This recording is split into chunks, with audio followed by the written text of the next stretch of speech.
Welcome to McMarketing 101. I'm Chip McCarter. I'm Christy Ogle. And we are the Edge Biz co-founders. Thank you so much for putting your faith in us. And we are here to help you grow your business, either become an entrepreneur or become a successful entrepreneur. We wanted to start off, for one, by saying you're already a 1%er. You're already above and beyond most of the other people in your field. You're trying to better yourself. You're trying to work on your business and put your focus in the right places.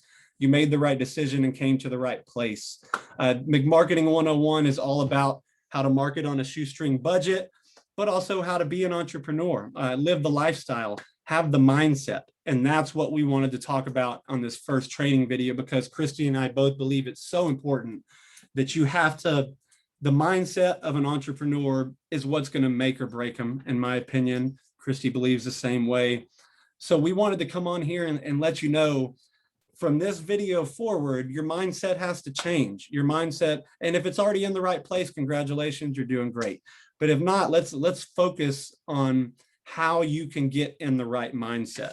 Christy, how would you start off trying to talk about having the correct mindset as a business owner? Business is hard. It's one of the hardest things that I've ever done in my life. And mindset is so important. And every day it seems like you're putting out fires all day, especially if you're a solopreneur and you're doing it all on your own. You are just putting out this fire, going on to the next fire, and pulling off your product or service. So state mindset is so important. So a lot of people think that you have to be the best at the skills. Skills is only about 20% of business. 80% of it is psychology and your state. So what's the best way to change your state? Think about people that you know that are depressed, Chip. How do they sit? Slumped over. Most of the time hiding their face, avoiding eye contact. Yeah. And they are always that way when they're in this depressed state, slumped over, sad looking, oh, the world's ending, right? To change that state, sit up straight, smile, listen to some music, freaking dance it out like they do on Grey's Anatomy. Get in the right state when you're in business, because do you want to do business with somebody that's slumped over and sad and unhappy? For sure not. No. So you've got to get in the right state. So get yourself in the right state, pump yourself up, listen to some music, especially before you start going into this training, because it's hard. 95% of all businesses don't make it in the first 5 years. And then after the first 5 years, it's easy sailing, right? Oh yeah, totally. Super simple. And then after that, only 5% of the 5% that make it actually make it to that 10-year mark. So I know that's really confusing and it might have hurt some of you guys' brains, but it's true. You have to be in the right state. And to be in the right state, you have to be resourceful. You have to be a person of influence. These are the things that we're going to tackle in your first training video here today. So there's two important pieces of business. Marketing, going from obscurity to omnipresent. And the second one's innovation. Today, and with this training series, we're specifically talking about marketing because that's my superpower. And it's also Chip's superpower. So we're trying to teach business owners how to market on a shoestring budget. So that's what we're doing. But the first part is you have to believe that you can be better. One thing you have to do in marketing is you have to learn the skill of influence, because you're influencing the people that you're wanting to get to purchase from you. So you have to learn to become a person of influence. And if you don't know how, you have to study it to become a person of influence. So in my second year of business, I had a $1.25 million business just by learning the skill of influence. Now, I did let somebody, unfortunately, manage my funds that didn't do it correctly. She didn't learn the skills she needed to, and she didn't have the belief, tanked my business. Now it is recovering, but lots of people have that roadblock that they come across, whatever it may be. I'm sure you've had roadblocks in business. Way more than one, for sure. There's always, almost every month, you're going to have some sort of roadblock come that you didn't, just unexpected life happenstance. Yeah. You just never know when it's coming. And sometimes it's daily, hourly, every few Mhm. minutes, right? It's hard. Yeah. Well, Murphy's Law definitely likes business owners, for sure. Once one thing goes wrong, everything goes wrong. Exactly. So have you ever heard of Mel Fisher? In the 1990s, he went out and found a Spanish galleon full of gold. Okay, nope, I've never heard this. So he actually looked for 27 years for the Spanish galleon, and he finds it in the 1990s. Mel Fisher, can you imagine you're number one and you found nothing? Yeah. You're number two, you find nothing. You're number five, half of your crew dies while looking for the Spanish galleon. Nothing. He had to have great psychology to look for this sunken ship for 27 years. Do you think you could have lasted 27 years looking for a sunken treasure ship and then convinced your investors to keep investing in you? Yeah, I mean, I would have to truly believe in it like I believe in, this. Yeah. I'd have to have, just like he did, obviously, he truly believed in it, so he kept pursuing it. But me, like right now, no, I wouldn't make it. Not searching for gold, no. Mel had to believe in three things. Number one, that it was out there. Number two, he would find it no matter what, no matter if there was hurricanes, sharks, there's all kinds of things in the ocean, right? He had to believe it was worth it to find it. So those three things, the treasure was out there, that he was going to find it, and it was going to be worth it once he found it. And of course it was worth it. 27 years later, he finds this Spanish ship that's sunken full of gold, right? Worth millions, if not billions of dollars. Now he had all the knowledge that he needed in year number one, probably, to find it. Yeah, just didn't have the pieces of the puzzle put together yet. Yeah, but he had to continue to execute for 27 years. Now people say knowledge is power. Yeah, they do. Knowledge is not power. Execution is where the power is. And you've got to be in the right state. Mel had to keep his state up. I'm sure some days he was like, wanted to go to his crew and be like, we're done. I'm done. I'm going to go back with my family. I'm going to go enjoy my life instead of being out on the ocean. But he had to have his mind in the right state and believe those three things and continue to execute year after year after year after being beat down by hurricanes and losing part of his crew and keep going out there. But most people get hit again, and they just quit.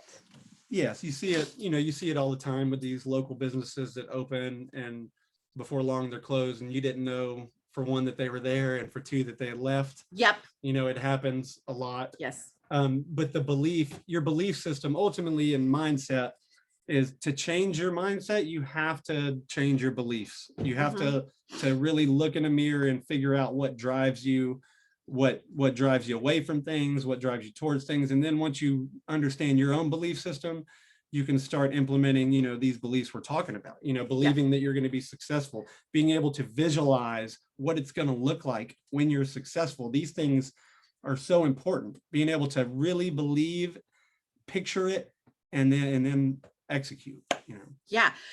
Knowledge is trumped by execution every single time. So that's one thing that's really important in business, is to keep going time after time after time. And if it doesn't work, pivot.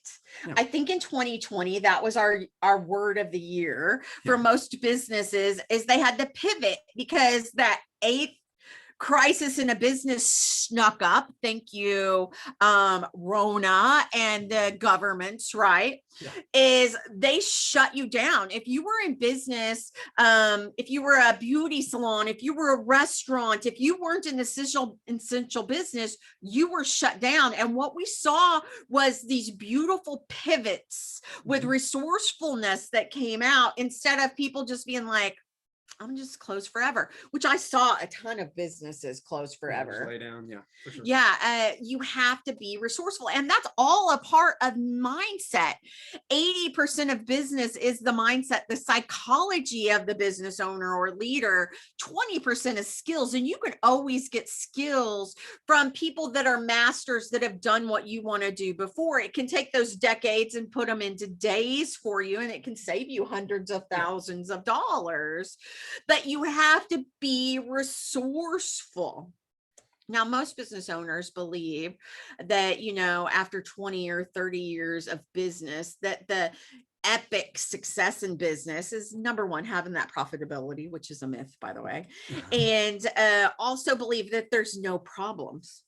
People say, I'll be happy in life when I have no problems, no issues. Here's a little secret. There's always problems and issues. For sure. No matter what stage of life you're in. If I'm talking to my 95-year-old grandmother, she has problems and issues that we talk about. You always have them, no matter what. If you think that you'll be happy when you have no problems, you'll never be happy. So in business, the more money you make, the more problems that you have. No doubt. And it happens to everyone in business, but people think I'll be happy when there's no problems. Here's the thing about most group meetings is most people go and they put this facade on, whereas Chip and I like to lay it all on the line and be like, here's the problems you're going to have as you grow. Yeah, like sure. We can save you decades worth of time and help save hundreds of thousands of dollars. But that mind thinks, oh, I can do it this way and it'll be different. No, there's a pattern that we've studied. For sure. And the group thing is correct. It's every group has its own value. Every group has its own value, but at the edge, we want the value to be across the board. We don't want it to just be success stories. We want the failures that built up to that success story just as well. And you don't hear that often anywhere else. You just hear the success, but it's the how to and how they got there that we care about, because we want to help other people get there as well as ourselves. But that's our mindset, though. We have the mindset of abundance, not scarcity, abundance, that there's plenty out there for everybody. And we have the mindset that we're going to succeed no matter what. It doesn't matter what gets in our way. We'll find a way to pivot, adapt, and move forward with what we're doing. But we believe we have a picture in our mind of what it's going to be like, and now we're executing. And that's what every business needs to do. But get that mindset, though. I mean, it's so hard to explain. I mean, it's mind over matter. Your mindset is what's going to run the business. Not you, not your personality, not anything like that. It's just the way that you carry yourself, the way that you believe. It all trickles down from you as a business owner. So you have to put your focus on yourself. And if that means being selfish for a little bit to figure out yourself, it's time to be selfish, Yeah, there is a superpower in business, and it's called resourcefulness. I have run out of money many times along my business journeys over the last 10 years, and I've just had to become resourceful how to get the money, because people don't just hand out money like on a silver platter. Unfortunately, you have to be resourceful. So I've studied a lot of business people, and one of them that I truly admire is Sam Walton. In 1974, Sam Walton was not crushed, but he was a tiny little person in business in 1974. Believe it or not, in Arkansas, there was only about 778 stores, and he was dwarfed by people like Target and Kmart and Sears and JCPenney. So in 1974, there was 778 Walmart stores. There was 851 Sears. There was 1,326 Kmarts. And have you ever been to Chicago, Chip? Nope. So in Chicago, there's this entire city block or two that's this huge mail place.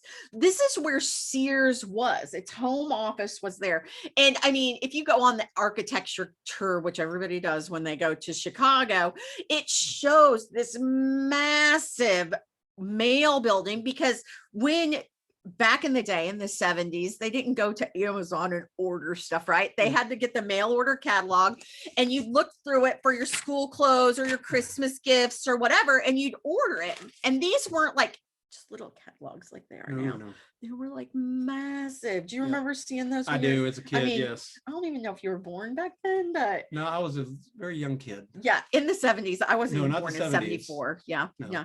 But I don't want to age myself here on this video. But so this massive mail center, but it closed, and thousands of jobs were gone from Chicago because JCPenney and Sears built up in the Chicago area. Now, let's fast forward 40, almost 50 years later, and Walmart is massive. There's 11 to 12,000 stores. You can order online now. Sears and Kmart. Are they around? No, are they? If they are, they're not anywhere I've seen recently. In 1990-ish, they, or I think it was 2007, they merged Kmart and Sears. So they merged together. It didn't make it. I mean, there's no Sears in our mall here anymore. No, it's gone. Totally gone. And I can't remember seeing a Kmart store. I haven't seen a Kmart. Even in small towns, it's still even just small Walmarts. Yeah. So if you had $1,000 investment in 1974 in Walmart, in 2021, it's $1.2 million today. If you had $1,000 in Kmart or Sears, it's just gone. You're broke. Yeah. You don't have that $1,000 anymore. Yeah, they actually went bankrupt, and there's just a handful of stores left. So how did Sam Walton do it? Resourcefulness. He became the resourceful guy. If he had to drive 3 states over to save and be able to offer something to his customers, he did it. So that's the difference, is he executed. And I'm sure Kmart and Sears had the same knowledge that he had, but he executed to pull it off. And now his family, if they had all the money lumped together, they would be, if they had one person instead spread through the family, they would be the richest person. But since he spread out the wealth with his family, there's some of the richest people in the world living in Bentonville, Arkansas, right? Yeah, they're still up there, like on Forbes top 5, all that stuff. Yeah, they're not hurting. No, not at all. No. They could spread it out thinner and it would still be okay. Yeah, they're good. They're good. Many generations of Sam Waltons are taken care of. And they did it by being resourceful. He didn't have all the money in the world. He had to be resourceful to make Walmart #1. And they were the #1 retailer for years and years and years. I don't know that they're beating Amazon at this time, but for retail stores, Walmart would be it, because Amazon hasn't gotten there. I heard a little rumor that they're trying to get a retail store now. I wouldn't doubt it. Yeah. We got a big warehouse building right here in Waco. Yeah. Big old warehouse. And even though Amazon is the biggest online retailer, guess what? It's not profitable. Yeah. No. Why not? Because they put money into growing. They put money into the education. One day, it's going to be very profitable for all of them, not just Jeff. Yeah. But that's the interesting thing about some of these big businesses. Profitability is a mindset. Profitability is a theory. You can have millions of dollars on paper that says you've got profits coming in, but at the end of the year, kind of like me, when I looked at that bottom line and there was no cash, how are we 40% profitable when there's no cash left in the bank? They spent it all. So you have to be resourceful, and you need to know your numbers, because numbers don't lie, but you also need to be able to market your business to go from obscurity to omnipresence. The ultimate competitive advantage is resourcefulness. Yeah, being resourceful is almost like the #1 trait a business owner should have, because you're the one that has to make the decisions, solve the problems, and do all that stuff. So you have to be able to think outside the box. You can't just be shut down and shut in your own mind. You have to be able to be open to all kinds of craziness and crazy ideas. I think I'm trying to think of the example, and it might have been Pizza Hut, but there was this company that just didn't necessarily want to shift into all these new, there's so many companies, there's so many examples right now. But right now we're watching these companies that have been around for 20, 30 years, refusing to jump online, refusing to adapt and pivot their marketing strategies. And they're going broke. They're losing everything. And that's, it's the mindset, knowing that you can be resourceful, that you can solve the problem, and believing that you're the one that's going to do that. I 100% believe that, you have to be resourceful, but you have to believe in yourself no matter what, hands down, above all. Who cares what other people think? This is another great analogy I like to talk about, and I got it off Facebook or something like that. But if you think about this, if your next door neighbor opened a business tomorrow, what would your initial reaction be? And usually it's going to be, I give him 6 months, he'll probably fail. I doubt it works. But if Rihanna came out with a new perfume tomorrow, your initial thought's going to be, oh, that's going to be successful because Rihanna's successful, right? Not my neighbor who's not successful. It's completely eliminating the thought that you won't be successful. You have to know for a fact that you're going to be successful. Picture that image in your head and then execute it, and stick behind it though, man, because in the Edge, we are always going to talk about your mindset. We're always going to talk about where you're at right now in your head, what's stopping you from doing what you want to do. And honestly, it's usually your mindset. It's usually your belief system. I'll tell you right now, I'm going to go ahead and knock this wall down real quick for you. This is a belief system that I had to get over. I guarantee you Christy had to get over, just because of how old we are. Corporate America is dead, guys. Corporate America, there's no such thing as a safe job. There's no such thing as I'm going to work real hard for this one company and have insurance and be protected for the rest of my life. That's been dead for over a decade now. And it's time to think how to do it yourself. You, instead of relying on other people, the way that we were taught, the way that we were trained, the way that we were raised, maybe start depending on yourself, and better things are going to happen the minute you start depending on yourself, because you're the one making the choices, not these other people that are putting these nonsense ideas in your head. Yeah. So you have to know some stuff about you, and you have to know some things about your business to get in the right mindset. Number one is you need to know what business you're really in. You need to know if you're in a car washing business. Is it about washing the car? No, it's about the psychology of the person driving the car and having the self-confidence to drive that car around, and making them feel good. I have home cleaning businesses, and it's not always about a clean home. It's about the psychology of the person that you're serving. So what business are you really in? Number two, how's business? And be truthful. If you have 2 clients and you need 20 to make a full-time living, be honest with yourself. So what business are you really in? Yeah.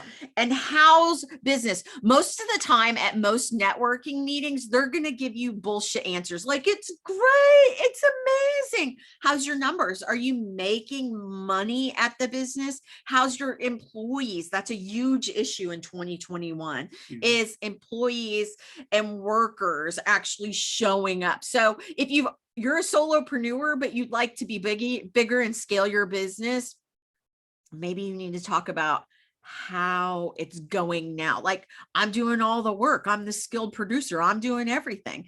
I need other people to pull the work off so I can build the business and work on the business instead of in it, because it'll eat you alive if you're in it. 100%. Yeah. I've worked for people. I've worked for local businesses, and I've seen it so many times where the owners of the business barely get sleep. They're constantly putting out fires.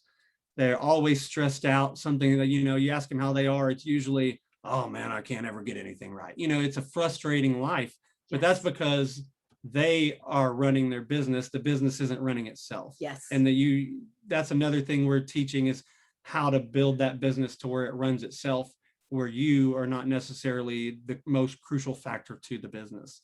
And as a business owner, that's another belief that a lot of people have. And that's like a confidence thing. You want to be the one that everybody has to depend on. But in all honesty, when it comes to scaling and growing, You're never going to do that if you're not willing to kind of let go of the reins and let your business be a business without you.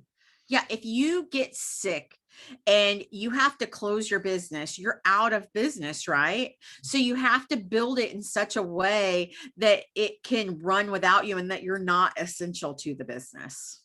For sure. That's one problem that business owners do all the time, is they think that they're going to sell their business. You have to have something worth selling. If it's only successful because of you, then you've got a major problem. So the third question is how big is the gap between where you are now to where you want to be? Most people want $1 million business. Let's be honest, are you only doing $20,000 a year or $40,000 a year? That's a huge kind of gap. So where are you now compared to where you want to be?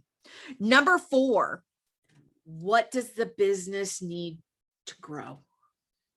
How many times have I heard, I want to grow my business, but I don't have the money to put into marketing? All the time. You can't grow something by doing nothing. If you have all the knowledge in the world, but you don't execute, you've just got the knowledge, you're not going to grow your business, right? What Chip and I are going to teach you is simple steps, how to market your business on a shoestring budget, how you can market it day after day after day, and you do things consistently to get you to where you want to be, to close that gap, to take decades and put it into days for you and save you hundreds of thousands of dollars over the years that you don't shell out to marketing companies that don't know what the hell they're doing because they've never done it. And I will tell you this, right now is the perfect time. There is so many affordable ways to market and strategize and get your business out there. That's why we're back in this so much, is because it's no longer impossible to do. It used to be commercials, newspaper, magazines, and those were, I mean, it was expensive. It was a very expensive marketing strategy, no matter what you chose. With social media and Google and the way things are now, you can bring in money with very low, overhead, with very low money put into it. You can advertise very inexpensively. And that's what this is here for. We're here to show you that you can have whatever your goal is, you can get to that goal with these strategies and these lessons that we're going to be teaching you. And the 5th question is, what does your business need to be to get where you want to go? When I first started one of my businesses, I thought I needed to get out to the elderly to build my business. Well, pretty quickly, I found out it was married families that I needed to get out to. So where do you need to be to get this extreme competitive advantage in marketing? And that's what we're going to teach you, because what we're going to teach you, tons of people know about, but they're busy putting out those fires and they're not busy working on the business. Instead, they're in the business. So we're going to teach you simple strategies that you can do in just an hour a day to explode your business over the next few weeks, months, or years. Yeah, for sure. This training is going to be your next stepping stone for your business. You take it seriously, put your focus into it, and be the 1%. Be the people. Because I think even Christy, 1% of people who buy into trainings like this actually go through and dive into it and put 100% into it. Be that 1%. Don't let these numbers, make you a statistic. You don't have to be anything you don't want to be. That's why mindset is so important. You can be whatever you want to be. And an entrepreneur is the best thing to be in this day and time. It is. It's the true American dream. You can't get the American dream anymore by having a job, because you could be at that job for 40 years and they axe you. Whereas as an entrepreneur, we're in control of our lives and we're able to put our families first, whereas most people have to put them on the back burner. But I mean, yesterday talking to Chip, he's talking about a carpool lane. And I'm like, what, Chip? And I forgot he has a young child, right? Yeah. My kids are all in college, but he's got a little kid that he can drop off in the carpool lane every single day if he wants to, and pick up every single day, which most people have to pay other people to do that for them. Yeah, I had a 9 to 5. I just quit my 9 to 5 about a year ago.